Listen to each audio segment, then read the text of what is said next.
11th pivot session. Misty Rusk is taking the stage today, and we're so excited to have her. She's going to be sharing with us the entrepreneur's self-evaluation, and you'll have an opportunity to assess different aspects of your business, focus on what's important, and identify opportunities to make the biggest impact. So I think this is super valuable. I'm really eager to see how to do this, so I'm going to be learning too. Let me take a second and just logistics wise, I know most of you have been here before. If you have not, welcome. These sessions take place every Tuesday at 10 a.m. and Misty, you can advance, I think, to the next slide where we explain what the pivot sessions are.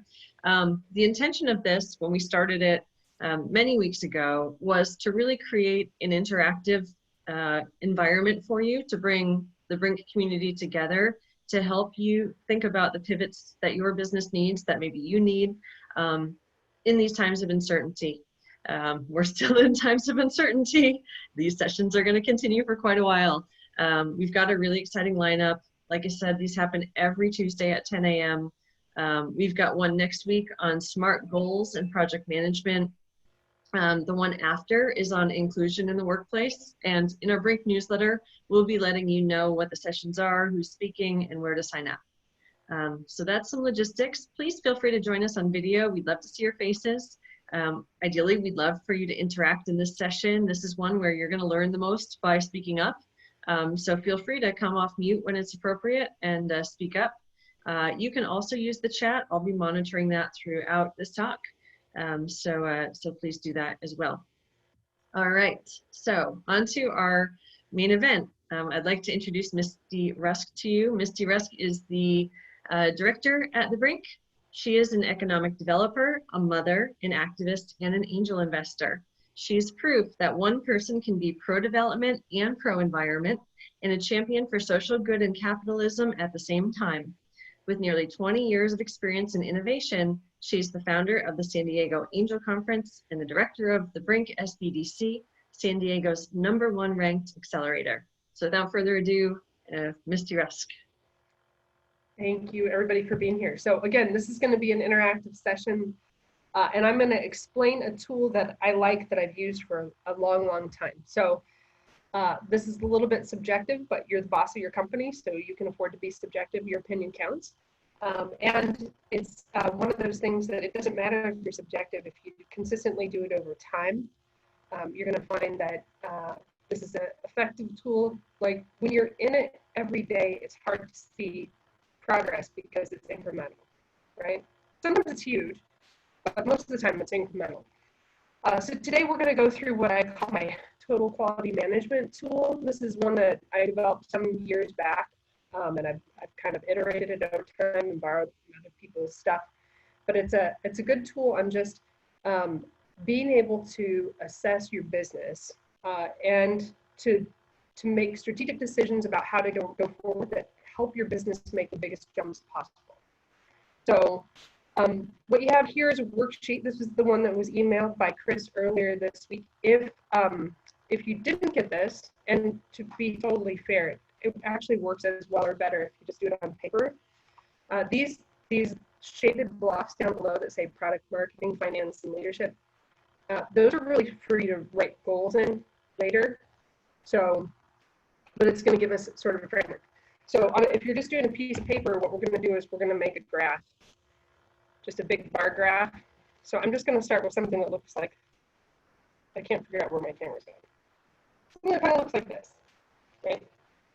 So again, not super fancy, don't have to be an artist, but this is about as artistic as I get. So what we're going to do is I'm going to take you through a little process, and we're going to look at each of the 4 areas of business. And to me, it doesn't matter how big or small your business is, you still have to do 4 things. So if you are Bill Gates or a little mom and pop coffee shop, you have a product, you still have to have customers, you still have to take care of the money, and you have the operations and leadership component. Like every business has got that. Nobody gets by without doing those. So we're going to go through a process. I'm going to ask you to evaluate where you're at. I'm going to evaluate the Brink today. So total transparency, like I'm going to get real naked with you guys and tell you what I think about it, how we're doing. And then hopefully some of you want to share as well. So to start off, we're going to just start with the first one. So I'm going to describe each one and we're going to give it a number. So the product, this one's super simple. Product is the good or service that you offer for sale, thing that you have that you're giving to people. And so on a scale of 0 to 100, as a measure of quality against everything else that's out there, you know, I want a number on how you perceive the product for your company. And I want you to make it as a mark, right? So I'll show you on my paper, right? So this is how I'm going to just mark my shared product, or I'm going to give us a number about like that. So I think our product is about 70% of everything that's out there. Like, we are a continuous improvement program. I love programs like this. Are there things that we could do to improve? I always feel like we're a learning organization. And so I think I'm going to give us like about a 70. I think that's where I'm at for where I see our product. All right, so show of hands. Let me open this up so I can see more people. Show of hands. How many people got your number down? You got a number down on you've given yourself a score for product. Okay. Oh, good. I'm seeing like the hands raised thing too, so that's perfect. Hands, like physical hands raised, or the like little icon hands raised. Perfect.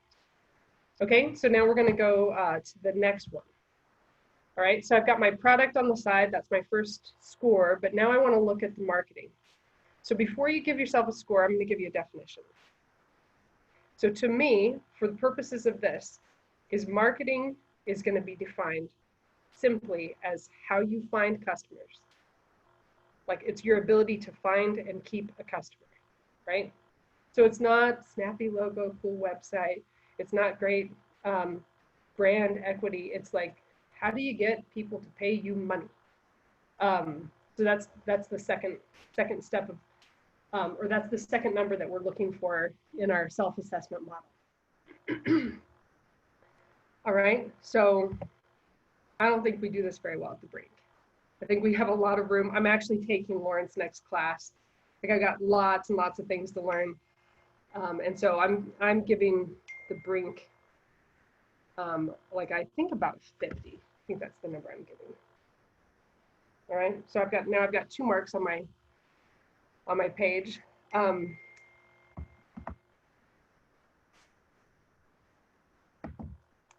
All right, so we've talked about 2 of the things, but if you make the best product in the world and nobody knows you've got it, like, your business isn't going to go very far. If you make the best product in the world and everybody knows about it, and you have a line around the block waiting for people to get in to buy your product every day, and you can sell as much as you can make, but you lose a penny on every single thing you sell because you don't understand your costs right, or there's some piece of your financial management that's out of line, then you've got a much more devastating problem than if you didn't have any customers at all, right? So the next piece that we're going to evaluate is the financial management. All right, so you can see on the left, I got my product score, I've got my marketing score, and now I want to define for you how I look at financial management. To me, financial management is not having a bookkeeper, it's not your QuickBooks, it's not having an accountant who does your taxes. Those are like having somebody in the car with you looking in the rearview mirror. True financial management is, what are the processes and resources and tools that you have in place that help you do forward-looking decisions, right? So if you think about your financial manager as somebody who's in the car with you, helping you make financial decisions about what's in front of you, not looking in the rearview mirror, right? So that person saying, like, hey, if we really want to build this business, if we want to get to that, top of that mountain that's in front of us, we really need to hit the gas. Like, we're ready. Let's go, like, hire people, do whatever it takes. Or, there's some things we need to tune up. Maybe we need to stop. We need to fuel up. We need to check the oil. So those kinds of things.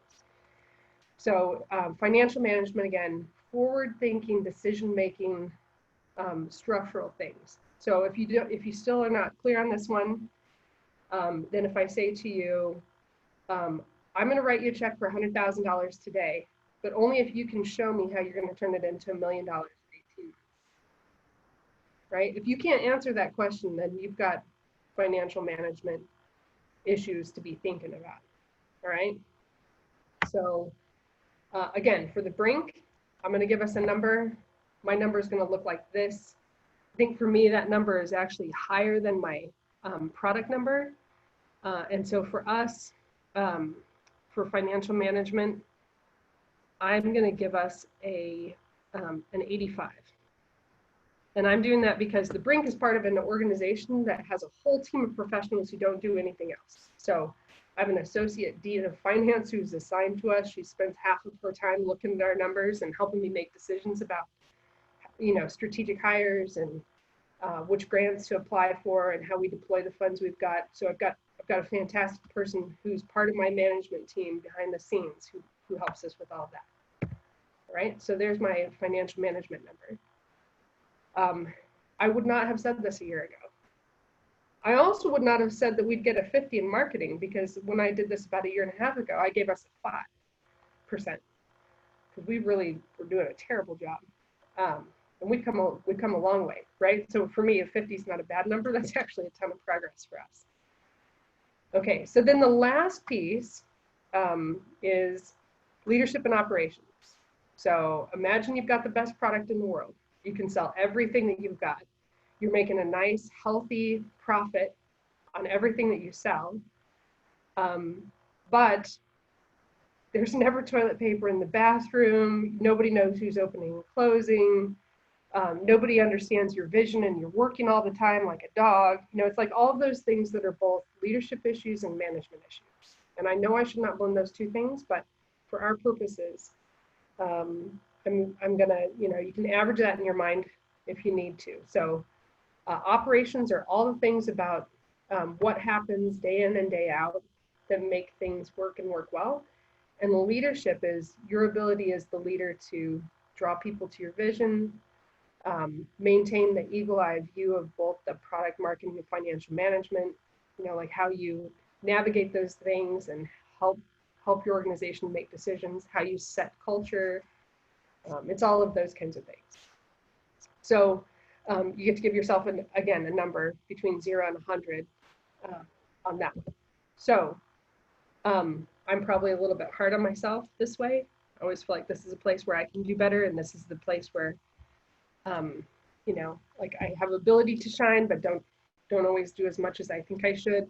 So I'm giving us a 65 for a combination of leadership and operations. Okay.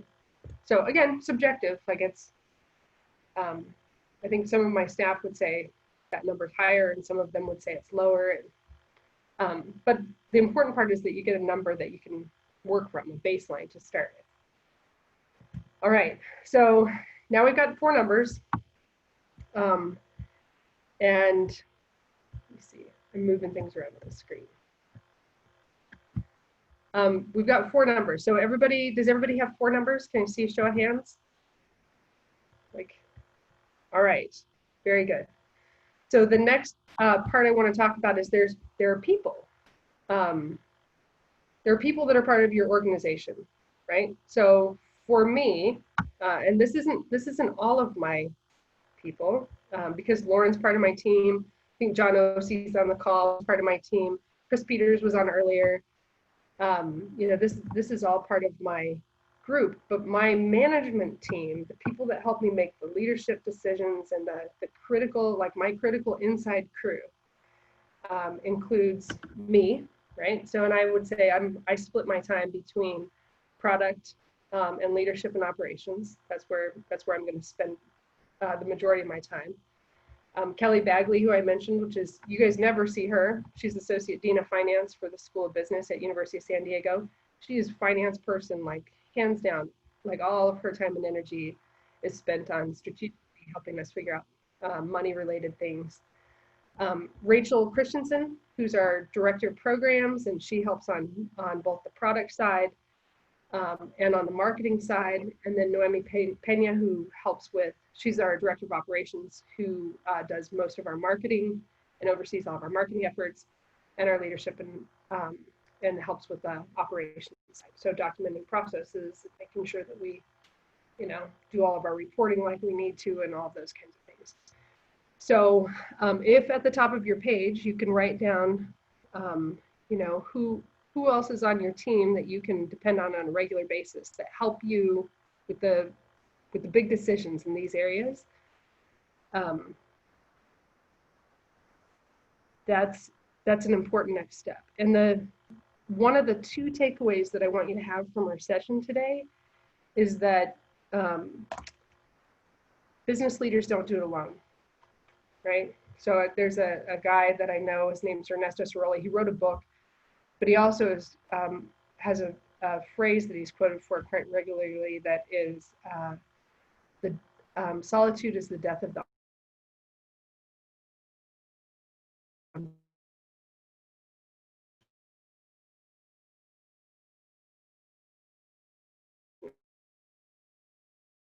pieces, and then whoever your team is at the top, like if you color them in. Again, not an artist, but I do my best. All right.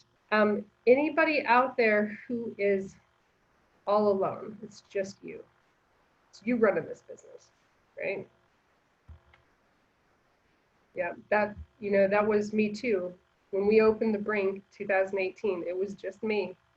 It was just me for a month, and then it was Jonathan Irwin and I for 3 or 4 months, and then we added Noemi, and now we're a team of close to 20. And we didn't get there overnight, and there was a lot of, like, I earned all this gray hair. Like, I would like to tell you I didn't have any before I started. But it's what it takes to get a business, to get a startup off the ground. All right. Let me see.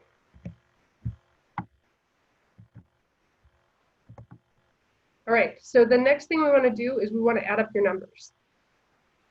All right, so you can see over here on the left, I've added my 4 numbers.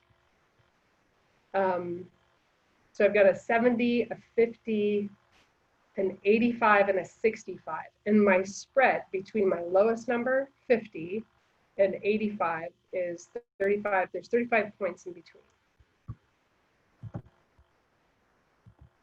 All right. Anybody out there want to share? Would love to know, like, does anybody have an area where their product marketing, financial management, or their leadership number is under 15? Right? Okay. You guys are going to learn something really, really cool today. Anybody want to share?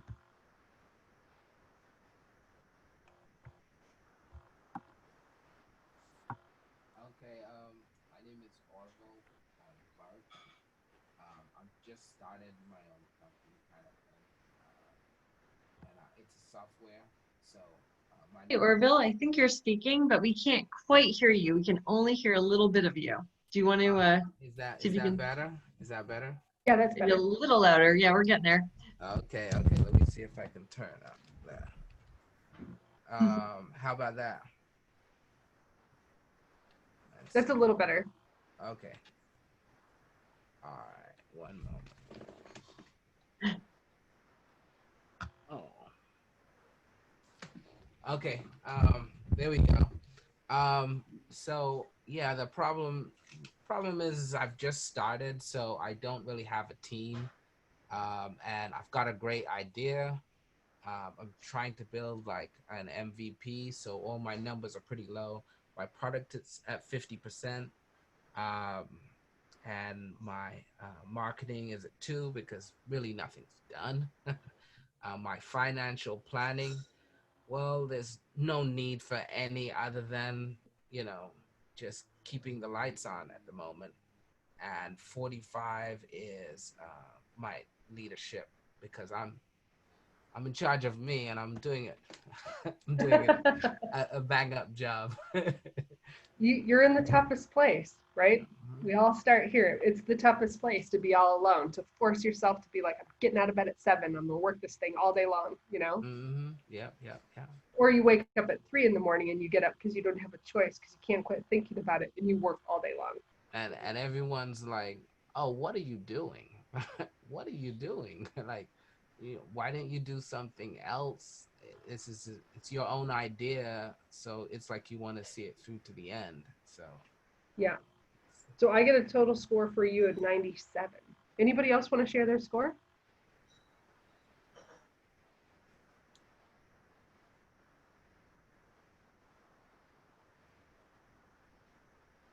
So Orville, the important thing is to hang in there. All right, Tony, I see you turn your mic on. You want to share it? Might as well. I kind of, the best I could do was take a screenshot of the PDF and kind of pencil it in. But I think I kind of wanted to demonstrate my confidence in my product idea, despite the fact it's early on in iteration. Of course, zero marketing, so I'm still trying to find, well, I'm still, again, learning the agile approach. And then as far as finance and leadership, I'm very fortunate to have a great team of folks behind me whose names I scribbled in. Haven't quite got to sketching them out yet. Now, I think I didn't put the numbers, but I think a solid 50 hits me median on product, 0 on marketing, 50 on finance, and leadership a confident 66 with the knowledge that we're all growing and super in this to learn and drive change. So right, good. So a score of 166. All right, so now we're going to take it to the next level. So if you look at total points possible, 400 and 270. So 270 divided by 400 gives me a percentage of 67.5. So I'm giving the Brink a fair D plus as a score. So it doesn't quite measure up like exactly like that. If I had to assign us the letter score, I'm going to give us a solid B plus probably. But when I score it this way, this is where I come up, right? So it's a work in progress. We're all doing this. The interesting thing is, like, a lot of times I see a solo entrepreneur. Do we have any solo entrepreneurs, like people who don't have a team, who have a total score of over 110? Anybody? We have a couple of those. All right. So if you think about it, how much can you actually give? Right? There's not more than 100% of your day. I think anybody can give 110% because you compromise other places. You give up sleep, you don't eat right, you don't take care of your family or your relationships. Like, we can make compromises and put more than 100% into our business for a short period of time. But we're not being honest if it's just us and we're doing 150%, right? Unless our product is a marketing company and it's like, those things are joined at the hip, like there's some crossover among things that you can do. The important thing that I want you to hear is not like, oh, this is terrible. The important thing is it's important to find people to get in your team, right? And when you're new and you're first starting out and you think like, okay, what does it take to really put a team together? You need $500,000 to be able to hire great people and do all. Like, that's not actually what I'm talking about. So for an early stage startup, putting a team together could be who can help you make slightly better decisions about these things so that you're not quite so alone. If you think about a good old-fashioned business plan, or if you're working through the lean canvas or the business model canvas, and if you sat down with a group of friends, or if you have a sibling or a parent who has chops in any of these areas, who are believing in your vision, want you to be successful, they believe in who you are, how can you get those folks to help you out just a little bit? So when I'm saying team, I'm always saying, how do you get people in the boat with you, right? Brink advisors are great. They're not in the boat with you. Like, I can sit down with you for an hour or two and I can tell you all the great things that you can or should be doing. But I am safely on the side of the river. My feet are dry. I'm going to behave differently if I'm in the boat with you and my feet are wet, and if you as the leader are saying we need to row to get ourselves out of the situation, we need to bail or this boat's going down, my response is entirely different if my feet are wet. All right, so think about ways that you can bring people into the boat with you and how you can start to develop a team of people that are interested first in your success and are willing to give some of their time and energy and expertise, right? So it could be somebody who's got lots of training. If you have a business bank account, go develop a relationship with your business banker. Like find one. You know, after the 2008 recession, 2-3 years down the road, when I was talking with small businesses and I said, what helped you get through? You guys survived. How'd you manage it? With no exceptions, entrepreneurs told me part of the reason they survived was a close working relationship with their banker. Like, hands down, it's an important resource for you. It's also free. So if you go into your business banker and you say like, hey, I'd like to sit down and talk with you about some things. I don't know where I should go about this, but I'd like to see if there's some, could you help me just think through some strategic stuff? If you can't get anything out of them, go find a new one. Right? We've got a bunch of local banks around that do really great job, who are going to be your partner when things are tough. And things are going to be tough for a while. So you should count on that, and you should work to start to get people in the boat with you. Another way to bring somebody on your team is they don't necessarily have to be trained up, right? If you've got a friend who's just prolific with social media and they're a natural, they have just gift for it, sit down and bounce some ideas around with them. Tell them you want to get some advice, and can they think about this, particular thing, and help to coach you up a little bit. Same with financial management. Somebody's got an uncle or a sibling, parent who prefers, being in their pajamas with spreadsheets to other things. Even if they don't have specifically financial jobs, if you explain this idea, I need people who can help me make good strategic decisions about my financial future, and if I had $100,000, how can I turn it into $1 million in a short amount of time? You probably have people in your circle right now who would step over and help you take the next step. Right? So just pushing it just a little bit further to see if we can't help increase some business success. All right. And because this is why. So hopefully you can see that I just added the red line. The success of your business caps at the lowest of the floor. Right? So the difference between my low score in marketing, 50%, and my high score in financial management, 85%.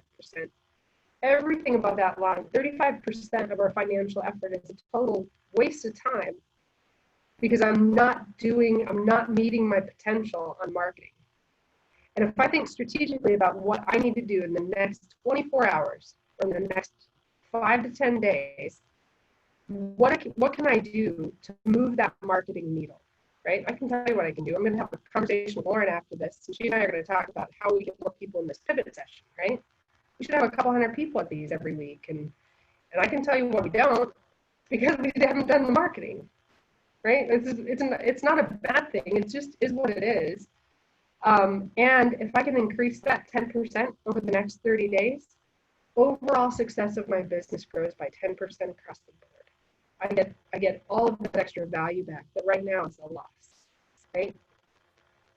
So that is the tool in a nutshell. And I know I'm finishing a lot early, but I want to show you this last slide. So this last slide, these are the scores. This is my first set of scores that I did back in May 2018, right? And here's my low bar. It's 5% for marketing, right? This blue line is actually way higher than it should be. And so, this is how much we've changed. And over the last couple of months, I've had both Rachel Christensen on my team and Noemi Pena go through this exercise and give their own scores, right? So they both did it in June, and then I did it again this morning. And you can see, even in my own scores, I have ranked our product higher sometimes than I'm ranking it today. So it's a little, things fluctuate, right? And I a lot of times will see a startup who doesn't have an MVP yet, who's got it's beautiful, but it's in their head, right? and your scores end up being a ton higher because it's all of your ideology. And then you get further down the road, and now you know what you didn't know 6 months ago, and your scores are actually lower. It's fine as long as you're paying attention and you're making progress in that direction. So, so the two takeaways are: one, let's figure out how to help you build a team around what you're doing, and two, do this assessment again. Put it on your calendar. You can do this yourself. Like, it doesn't take any. There's no obviously there's no rocket science to this. This is like one of the simplest tools I know. But see how things change over time. If you do this 3 months from now, you'll be able to look back and say, wow, I totally made some progress, right? Especially if you focus on that one thing that's low. You'll start to see everything else climb. So that's the whole presentation for today. We've got about 25 minutes before the end of the session, and I would just like to have like conversation. I'd like to know what this is making you think, how we could be serving you better. I'm happy to dig into anybody's numbers about any of your scores.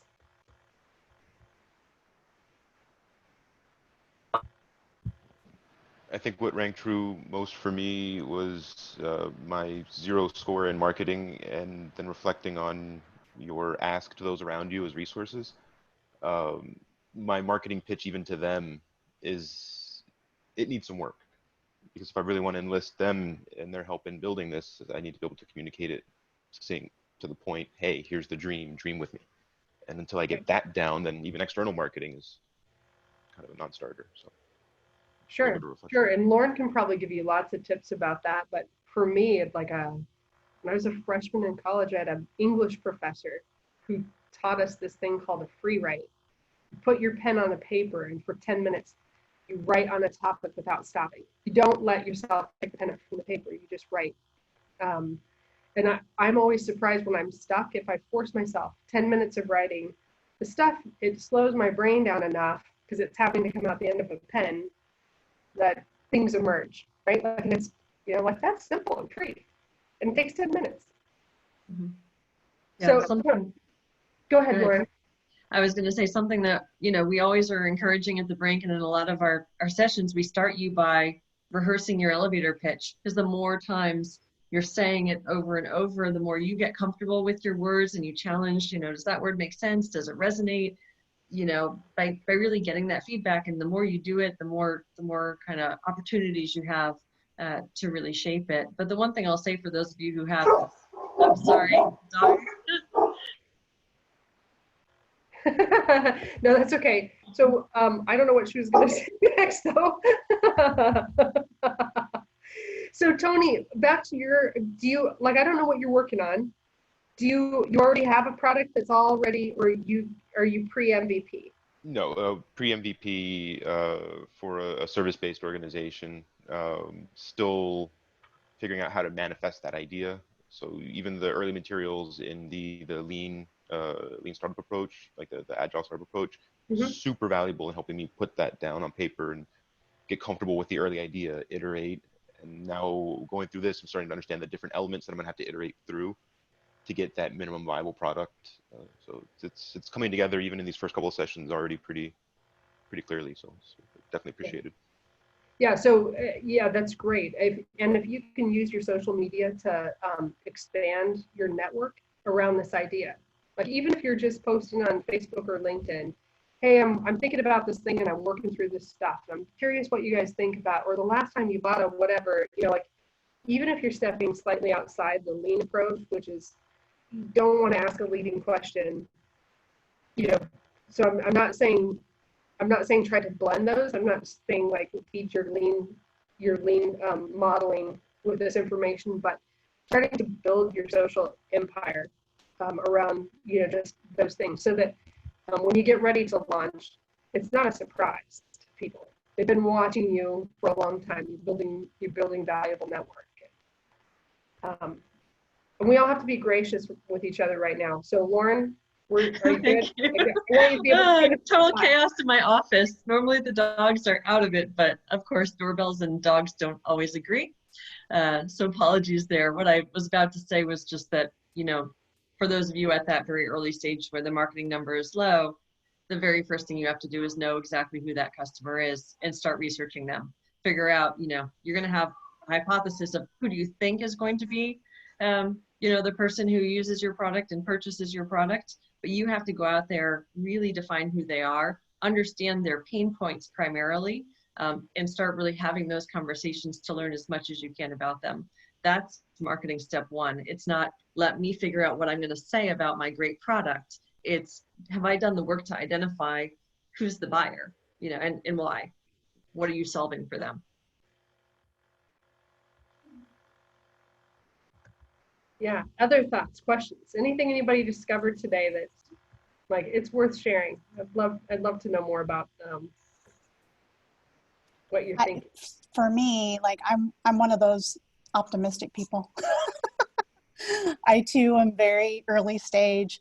I'm in the process of developing the MVP, but you know, I have a design. We've been talking to customers. We've been iterating on the design. I'm a product marketer at heart, so I feel like I have a good plan and things that we're doing now to kind of build that leadership and dialogue around what we're trying to do. I do have a group of friends and former colleagues that are my advisors, and so we're working together as a team and really just, you know, trying to manage all of the different pieces and wait until we do have that development, the MVP, ready to go so that we can execute against our plan. Yeah, that's great. It seems like you've got a lot of the pieces going in the right direction, right? That's right. And I think part of it is like, you know, sometimes you can't move forward until you have all the pieces together. You know, I could do great marketing right now, but if I keep talking about it, people are going to be like, okay, well, where is it? So right. timing is key, I think, as well. Right. Well, and you bring up another good point. I have one of the best executive coaches I know, a woman named Susan Schwartz out of Portland. She always says things go very, very slow and then very, very fast, right? We see these things that look like overnight successes, but then you dig into it and it was like 8 or 10 years of effort to have that overnight success. So it sounds like you're right where you need to be, assembling puzzle pieces. And so many of us are building the plane while we fly it, right? I think that's kind of the exciting part about joining you at this phase in the Brink's life cycle, is being able to sort of hear your own outcomes from this growth and also feel a part of that early stage too, where we're helping hone that message of how do we market this service better? Because gosh, this is a puzzle piece that I feel silly for not having found sooner. You know, you say 2018, like how did I not? What have I been doing? So, well, we haven't been marketing. That's the first answer. That's the truth. And when we started, the budget was so small. Like the consulting budget when I started was $7,500 for the year. Like that's it. That's all the money that we had for consulting.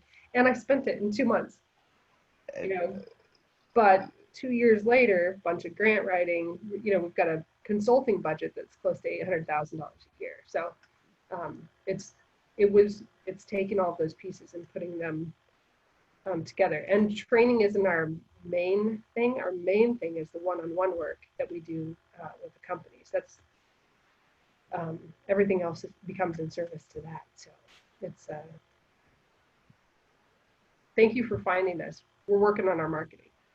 Oh, I've been really appreciating that website masterclass. I mean, there's all kinds of silly things there for you to watch and digest, and it's just great to hear other people speak about their fields. And I was listening to Sarah, the lady who invented Spanx. Yeah. And she was talking about how at first it was her in the Neiman Marcus hollering through the megaphone, like doing the whole like product pitch, even while it's at, you know, a large multi-state retailer, like it's, or nationwide retailer. She's still the one that was zero marketing budget, like on the ground, and then word of mouth built on top of that. So I think there's something to be said for that word of mouth power, and especially COVID era where I mean, we all have to be a little bit more entrepreneurial than maybe we were ever tasked with or that we ever expected to be. I think word of mouth about having this kind of program, giving folks exposure to this type of material, huge, huge, huge, huge, huge. I'm super excited to be here, if it's not obvious. We're glad you're here. You're exactly the one we're looking for.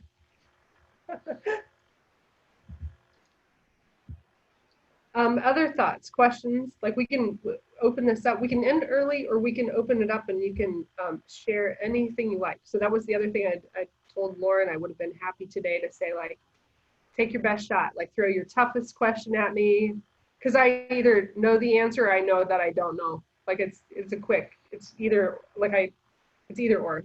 And I can almost always find the resource if I don't know it. So.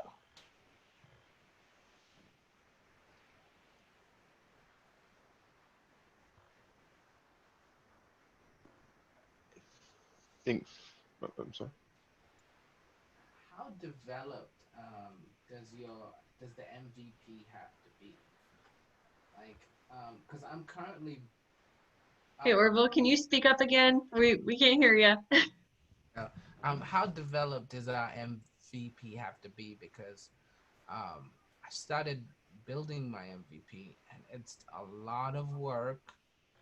And I was just always hoping to have more help on it, like, but I can't afford the help, so I've just got to do it myself. Is there any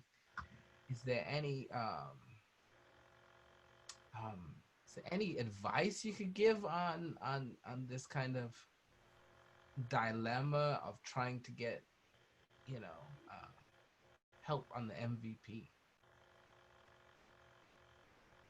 Lauren, do you want to take from the customer experience side, how important it is to keep checking in with the customer? And Yeah, I mean, the one thing to do right away is make sure that you have that kind of target customer identified who can give you feedback even at the very, very early stage. So with what you already have built and what you have designed for the future, at what point does your product produce some value to that target customer? At that point, you have product, right? So you have to really understand kind of when is it releasable, is when it can start providing that value, when it solves a pain point. But by working, with customers and checking in with them, getting that feedback, that's super important. And I'll let Misty continue to help you process through the, okay, I'm stuck, I'm in this dilemma portion of that, because that's an even more complex question. I think it's an important one and one that I know a lot of folks go through. yeah, and I always think in terms of in your development of your MVP, staying close to who you think the customer is and doing your iterations based on that. One of the most dangerous things that I see that happen with startups is you work towards an MVP and you build out all these feature sets, and then you find out customers didn't want all that. You waste all those, days or weeks or months of effort either building out some physical feature, or like in software, designing out something that customers actually don't care about, right? So staying close to customers is really, really critical. In terms of developing your MVP, are you building something physical? Like, is it a physical product? No, it's an application. Okay. Yeah. So then doing that, like, I don't remember I know I've got people on the call who could jump in and help me here. So doing some wireframing and doing some testing, product testing, like doing, figuring that out before you build those feature sets, especially if you're building software. It's a perfect way to do it. And John, are you still on the call, OC? Or what would you say on this? Because you're way more of an expert in this space than me. Yeah, John, I'm here, but I've got crappy internet. So sorry, could you repeat that, Misty? It comes in choppy. Yeah, so Orville's working on an MVP, but it's a software application. Do you have suggestions on how he can get to an MVP faster, minimize his cost? I mean, it depends what piece you needed help on. You need help with code. You need help with dev work. Well, I've started building like an Adobe XD like design for it, and then I've been trying to write the code, and it's just I'm new at coding, I started learning coding just to do this, and I realized, wow, this is a lot of work. And it's like, is it possible to just MVP just the design in Adobe XD, and I can't sell that. There's no way I can get money back from that. But would someone actually give me money to hire programmers based upon a model in Adobe XD? Could be, yeah. I mean, it's probably it's probably a longer conversation we can take offline. Lauren, what was the plug and play? I'm blanking on the name, and I could dig through my computer and find it. But what was the app that we used for the build or buy? You're laughing because you probably can't remember. Steve Morley had brought it I'm up. searching right now through my email. And I could find it too. It'll take me a minute. But there's some. We were doing a build versus buy exercise, meaning there's some apps now that'll basically allow you to spin up. I don't want to shortchange the power of some of these new applications, but to spin up an MVP where you don't have to be a coder to effectively write the code to create a software app. I'll share a personal example. I suck at coding. I tried and I took Python classes and I thought I was going to write this code in Python. I ultimately went to Upwork and found a cheap designer and a cheap developer, like an hour outside North Korea and China. And it obviously it did cost money, but very nominal amount compared to, I don't know, here landed labor. But because it became, as you're describing, I wasn't going to learn it, and the time value money, the time it was going to take me to actually learn it was too great. I'll see if I can find it. It'll just take me. And John, I mean, I think what you're talking about, some other clients that we've had have asked about kind of these low code or no code solutions that are out there, these software products that can help you produce a potential MVP early iteration. And so bubble.io was the one we happened to be looking at. There are lots of them out there. And certainly it warrants probably a deeper conversation about, well, what are you trying to do? What do you know, as far as how far can you take the design so that it's something that investors could look at and say, yeah, I believe in this, and you should, here's investment to go build out that team. But it is a much bigger kind of it depends conversation. So Orville, who on our team are you working with? Who's your assigned advisor? I think her name's Rachel. Oh, you're working with Rachel. Okay, ask Rachel about this. She can. So Rachel, she probably has you doing the LES class right now. Yeah. And then she'll end up signing you somebody permanent later. Yeah. Yes. But ask Rachel about it. She can get you some resources about it. Okay. Thank you. Yeah. And I know this conversation has come up in the Lean Essentials class. Those of you who've participated in that with Benton and John probably remember this one. It's how lean can I make my MVP? All right, we have a few minutes left. Anything else anybody want to share, or any questions that you have?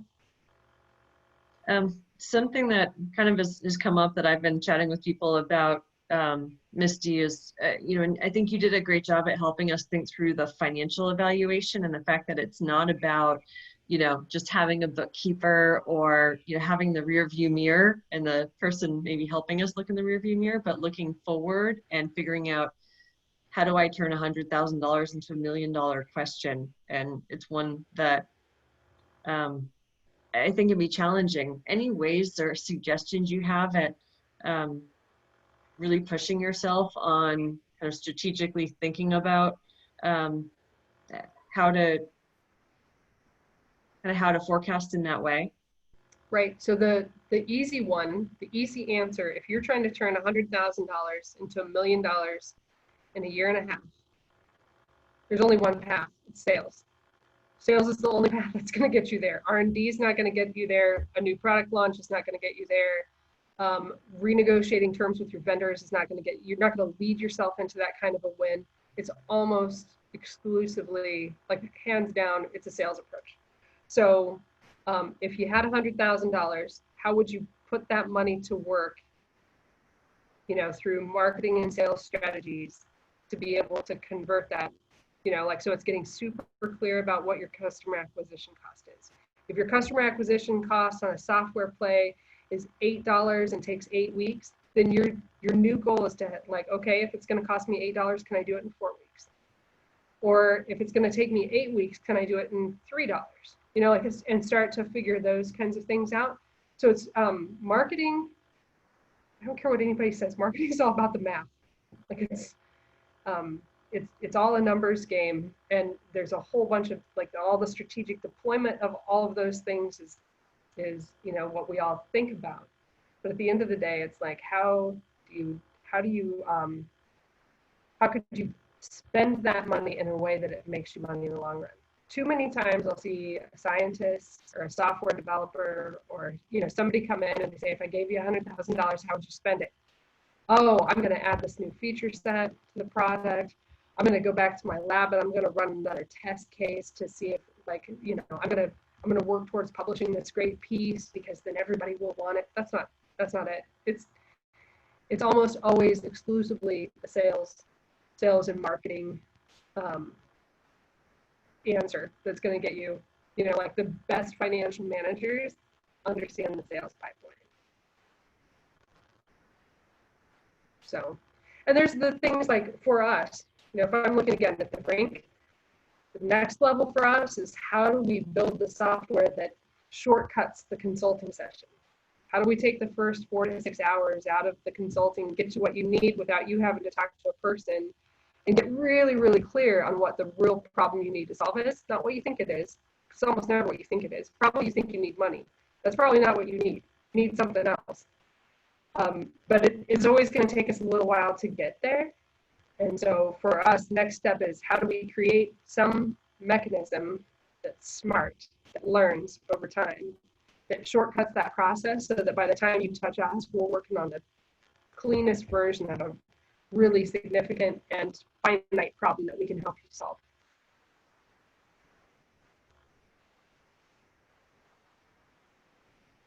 All right, I think that's what we've got for time today.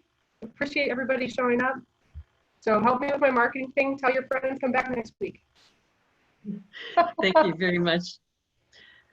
Thanks, Misty. Thanks, everyone, for joining us. The sessions are on YouTube, and this one will be on in the next 48 hours. I just put on chat the link to our YouTube, where you can see all pivot sessions that have been recorded to date. There are 10 so far, and much more to come. Really cool stuff. We do have one on August 18th. If you are struggling with your marketing budget and recognizing marketing is all about numbers, like Misty said, Catherine Cleland will be sharing her insights and putting you to work on that. So thanks again, Misty. Thanks, everybody, for joining, and look forward to seeing you soon. Take care. Bye, everybody.